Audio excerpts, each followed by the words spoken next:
Andrea Jenkyns. Thank you, Mr. Chairman, and it's a pleasure to serve under your chairmanship. I cannot remember a day without pain in over 15 years.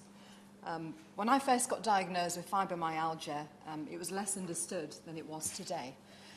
So I do think we've gone on leaps and bounds. It felt like a very, I suppose, a condition really that was very much in your head 15 years ago, and it's a lot more widely understood today. So we are in the right direction, and I'd like to thank the Honourable Member for Chesterfield for securing this debate, because it's important not only for raising awareness, but to ensure that we get more research in this area too. I thought I'd speak briefly really just about what it's like on a daily basis to live with this condition. And then I'll go on to talk a little bit about the current legislation and what I think could be done to help sufferers a lot more. The Honourable Member has already sort of discussed some of the symptoms. The widespread pain, that's probably one of the worst things.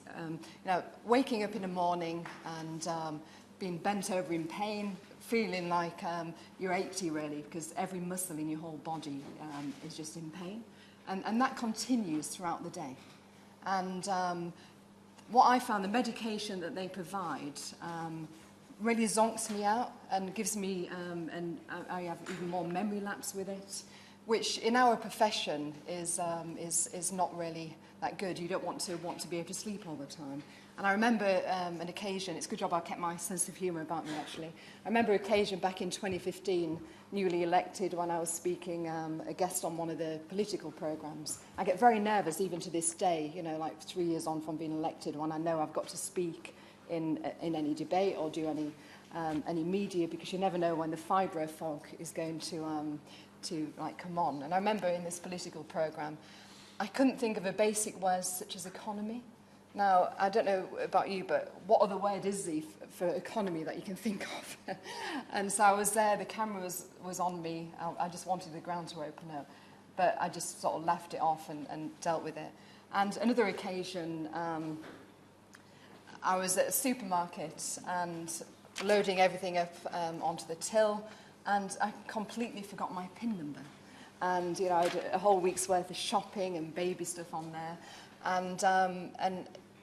And the way I've dealt with it since is actually, in Who Wants to Be a Millionaire, you can phone a friend. Well, I now phone my mum when I have these memory lapses to remind me of my PIN numbers.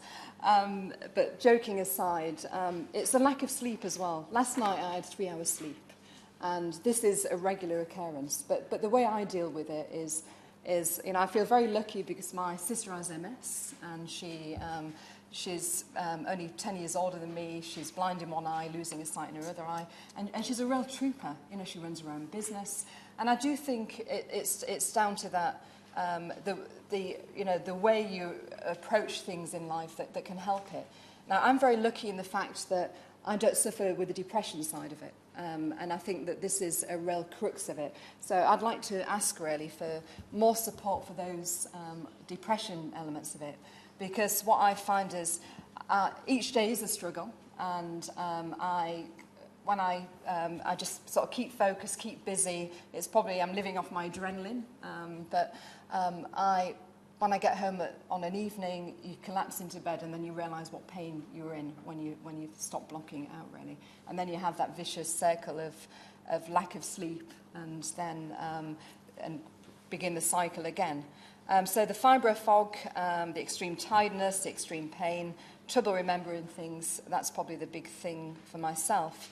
I've also got a constituent, actually, and it can be trauma that brings this on. And I do think when I lost my dad, that made the situation worse, because you're right, stress can make it a lot more worse as well. But I had a constituent who lost 2 young babies with, I wound up now, 2 young babies with,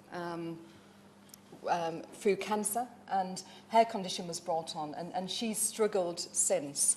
But I'd just like to wrap up by saying it's already in the Equality Act, but it's on a case-by-case basis. I do think that's right, a case-by-case basis, because everybody's different. But what I would like to say is that we need to make sure it's more recognised, that there's greater support for their better medication, which doesn't zone you out, better support for depression. And also, it's not just about physio. Deep tissue massage is brilliant for those, and you can't get that on the NHS. So if we can, Minister, look at things like this, please. Thank you.